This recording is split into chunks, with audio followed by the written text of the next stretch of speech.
Hello friends, welcome to angel and Blessy vlogs. இன்றைக்கி நம்ம சேனலில் பார்க்க போகிற பார்த்தீங்கன்னா ஒரு டேஸ்டியான அரிசி மாவு சப்பாத்தி தான் பார்க்க போகிறோம். இது ரொம்பவே சாஃப்டாக இருக்கும். இது பண்ணுறதும் ரொம்ப ஈஸி தான்.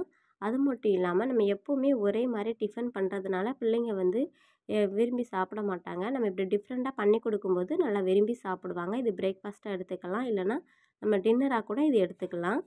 இந்த சாஃப்டான அரிசி மாவு சப்பாத்தி நம்ம எப்படி பண்ணலான்னு பார்க்கலாம். இப்போது ஒரு செம்பு அளவுக்கு, அதாவது ஒரு 3 கிளாஸ் அளவுக்கு தண்ணி சேர்த்து அதில் ஓமவல்லி இலையை பிச்சு போட்டுட்டு அது கூட நெய்யும் சூடாக்கி அது தண்ணி நல்லா கொதிக்கட்டும். கொதிச்சதுக்கப்புறமா அதில் கொஞ்சம் உப்பு சேர்த்துட்டு அது கூடவே நான் 1 கப் அளவுக்கு அரிசி மாவை வறுத்த அரிசி மாவு, இடியாப்ப மாவு அதை இதோட சேர்த்துட்டு இது நல்லா நாம் மிக்ஸ் பண்ணிடலாம். மாவோட அளவு எவ்வளோன்னு பார்த்தீங்கன்னா ஒரு 200 கிராம் இருக்கும். அந்த கப்பு சின்ன கப்புக்கு 2 கப்பு பிடிக்கும். பெரிய கப்பில் 1 கப்பு போட்டால் 200 கிராம் அளவு இருக்கும். இப்போ பாருங்கள், மாவை நல்லா இதோட மிக்ஸ் பண்ணிக்கலாம். மாவு எல்லாத்தையும் ஒரு உட்டன் ஸ்டிக்கு இது எல்லாது இருந்தால் அதோட வச்சு நல்லா கலந்து விட்டுக்கோங்க. கலந்ததுக்கப்புறமா நம்ம ஸ்டவ் ஆஃப் பண்ணிவிட்டு இந்த மாவை அப்படியே வேறு ஒரு பாத்திரத்தில் மாற்றிட்டு நம்ம இதை மூடி வச்சிடலாம். இப்போ நல்லா சூடாக இருக்கும். லைட்டாக சூடான பிறகு இது நல்லா பிசைஞ்சு எடுத்துக்கலாம். இந்த மாதிரி சப்பாத்தி மாவு பதத்துக்கு நம்ம நல்லா பிசைஞ்சு எடுத்துக்கலாம். இப்போ பிசைஞ்சதுக்கப்புறமா நம்ம ஒரு சின்ன உருண்டைகளாக நம்ம எடுத்துக்கலாம். எடுத்துகிட்டு நல்லா மாவு நிறையா சேர்த்துக்கலாம். அரிசி மாவை தான் நான் சேர்த்துருக்கேன். நீங்கள் தேவைப்பட்டால் தேய்க்கிறதுக்கு கோதுமை மாவு கூட யூஸ் பண்ணிக்கோங்க.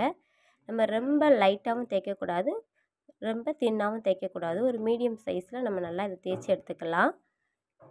நம்ம தேய்க்கும் போது கம்பளம் மாவு ஒட்டும், அதனால நல்லா மாவை நல்லா தூவிக்கிட்டு அதுக்கப்புறம் நல்லா தேய்ச்சிக்கலாம். இப்போ பாருங்கள், நம்ம நல்லா தேய்ச்சாச்சு.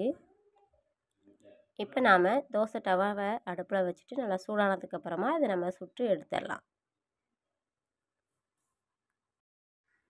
இப்போ நம்ம தேய்ச்சி வச்சது தானே அந்த சப்பாத்தியை நம்ம அடுப்பில் வச்சிடலாம். வச்சுட்டு கொஞ்சம் சூடானதுக்கப்புறமா கிளாஸோட பின்பக்கம் இல்லை கிண்ணம் இதோட பின்பக்கம் இல்லைன்னா ஒரு காட்டன் துணி இதை வச்சுட்டு நம்ம சுற்றி நல்லா அமுத்தி விடலாம். அப்போ தான் நம்மளுக்கு 2 பக்கமும் நல்லா வெந்து வரும். இப்போது ஒன் சைடு நல்லா வெந்ததுக்கப்புறமா நம்ம இதை கைட்டு அடுத்த பக்கமாக நம்ம பெரட்டி போட்டுடலாம். நம்ம 2 பக்கம் நல்லா பெரட்டி சுடும்போது தான் நம்மளுக்கு நல்லா டேஸ்டியாக வரும். இப்போ பாருங்கள், லைட்டாக அந்த உப்பு இது உங்களுக்கு தெரியுதான்னு தெரியல வீடியோவில். நல்லா நம்மளுக்கு இது நல்லா பூரி மாதிரி உப்பி வரும். இப்படியே 2 பக்கம் நல்லா சுட்டு எடுத்துடலாம். இது தொட்டுக்கிறதுக்கு நல்லா சிக்கன் கிரேவி இல்லைனா மட்டன் கிரேவி இல்லைனா கார சட்னி ரொம்பவே நல்லாயிருக்கும். இதே மாதிரி கட்டாயம் உங்கள் வீட்டில் ட்ரை பண்ணி பாருங்கள். நான் இன்றைக்கி என்ன பார்த்தீங்கன்னா சோயா சங்கில் தான் கிரேவி பண்ணியிருந்தேன்.